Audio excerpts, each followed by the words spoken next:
E assim saber se ele possui oxigênio como a nossa atmosfera, se possui vapor na atmosfera, camada de ozônio, gás carbônico e óxido nitroso. Mas nada no universo permanece igual ao longo do tempo. Quando a Terra se formou há 4 bilhões e meio de anos, ela tinha uma atmosfera muito diferente do que é hoje. Victoria Meadows e equipe prevêem esse cenário na criação dos modelos de planetas parecidos com a Terra. Seria muito limitado procurar um planeta rico em oxigênio na mesma etapa de desenvolvimento. No que se refere a um mundo habitável, todos são diferentes e com diversas características. Caso encontremos outro planeta Terra, quais são as chances de sua civilização se comunicar com a gente?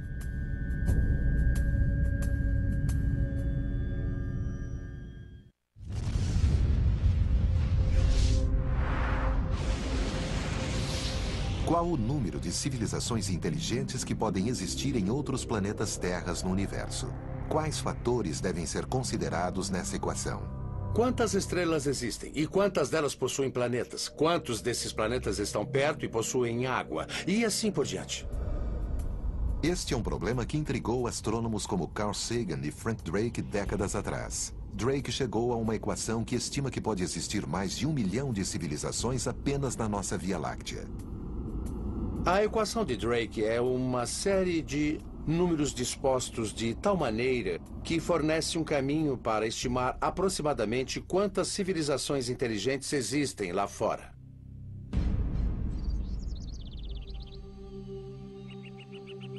Peter Ward, professor de Biologia e Geologia da Universidade de Seattle, em Washington, acredita que a equação de Drake superestima o número de civilizações avançadas que podem existir em outros planetas.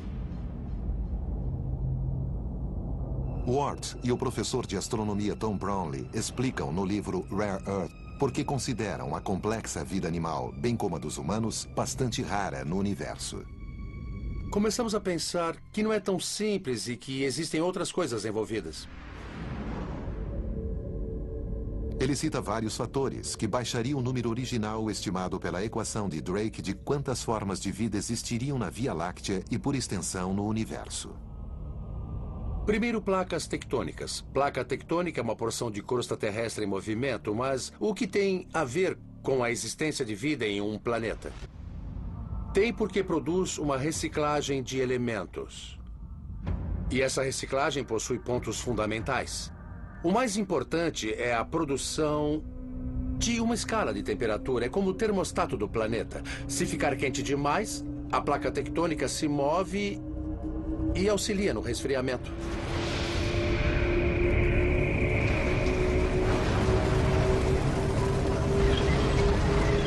Existe também a presença de metal no planeta. Segundo, qualquer civilização inteligente precisa ter metal.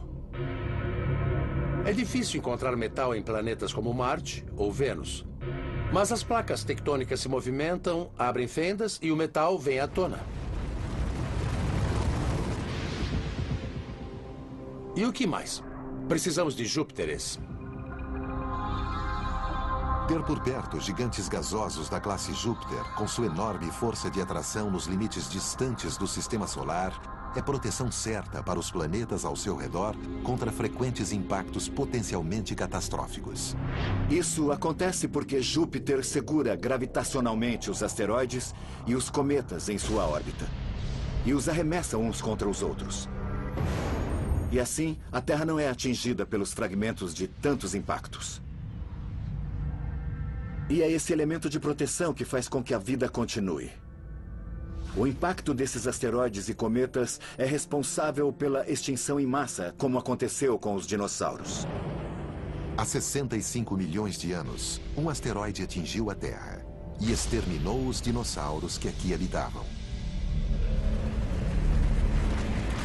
Os dinossauros desapareceram porque Júpiter falhou na sua função e deveria ser despedido. Não estava em um bom dia e deixou um asteroide escapar, mas não era para ter acontecido.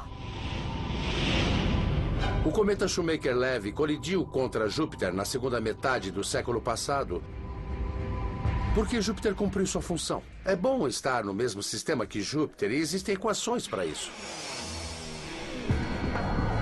Levando em conta a habilidade de cada planeta, grande parte dos astrônomos se concentra em procurá-los na zona habitável ao redor de um astro. Mas Ward e seu coautor acreditam que a posição de um planeta dentro da galáxia também é importante. Em razão dessas habilidades, foi definida uma região que chamamos de Zona Habitável Galáctica, que é uma área dentro da galáxia, não tão distante nem tão perto. É uma zona Goldilocks no lugar certo da galáxia. Foram listados 9 fatores que compõem a chamada Zona Habitável Galáctica.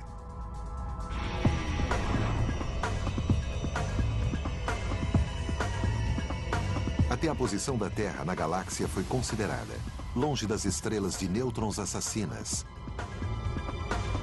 buracos negros e as mortais rajadas de raio gama.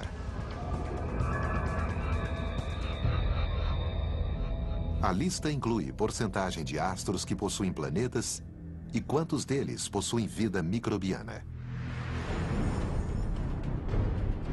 Os astrônomos também estimaram quantos planetas correm risco de extinção total. A própria Terra escapou por pouco de uma catástrofe em 1998, quando uma estrela de alta densidade da classe Magnetar expeliu uma labareda de raios gamas mortais, liberando em 0,2 de segundo mais energia do que o Sol emitirá nos próximos 100 mil anos. Por sorte, o Magnetar estava 20 mil anos-luz distante de nós. Sempre me faço uma pergunta. O que teria acontecido se o Magnetar não estivesse a 20 mil anos-luz de distância, mas a 10 mil anos-luz de nós? E se acontecer algo do tipo a poucas centenas de anos-luz da Terra? Em um caso assim, os cálculos dizem que os raios invadiriam nossa atmosfera em uma única labareda. E ninguém conseguiria respirar mais. É uma cena catastrófica, mas é, porém, totalmente possível. Os humanos são apenas um acaso cósmico no universo. E as suposições otimistas da equação de Drake talvez não coincidam com o que os astrônomos aprenderam nas últimas décadas. A equação de Drake é um construto fantástico, mas que data da década de 60 e hoje sabemos muito mais que isso. Adicionamos a ela elementos desconhecidos na época e acho que isso a tornou mais precisa, mas também diminuiu os números resultantes. E as milhões de civilizações não existiriam segundo aquilo que sabemos atualmente. E para Ward, como outros planetas terras que abrigam civilizações avançadas poderiam existir na nossa Via Láctea? Quando me pedem uma resposta, digo que conhecemos pelo menos um. Acredito que existam outros, mas é mais que um e muito menos que 1 milhão. A descoberta de outra civilização pode acontecer enquanto os astrônomos se dedicarem a encontrar planetas semelhantes à Terra. Mas, em primeiro lugar, tamanho empenho é um grande desafio para os cientistas. Ao contrário das estrelas já catalogadas, não é possível ver os planetas com a tecnologia atualmente disponível. Observando a anos-luz de distância, um planeta praticamente some quando visto de fora do nosso sistema solar. E para piorar, um planeta parecido com a Terra, mesmo que muitas vezes maior, reflete apenas um infinitésimo de quantidade de luz comparado à sua estrela. Vamos imaginar uma estrela brilhante e um planeta de luz 10 bilhões de vezes mais tênue. É difícil pensar o que significa 10 bilhões de vezes, mas certamente conseguimos pensar nisso. Imagine que tem um vagalume na mão, um vagalume bem pequeno e de luz muito fraca. E imagine que ele está orbitando ou voando ao redor de um farol. Pense que você está a 5 mil quilômetros de distância tentando enxergar o vagalume voando ao redor do farol. É o que bilhões equivale.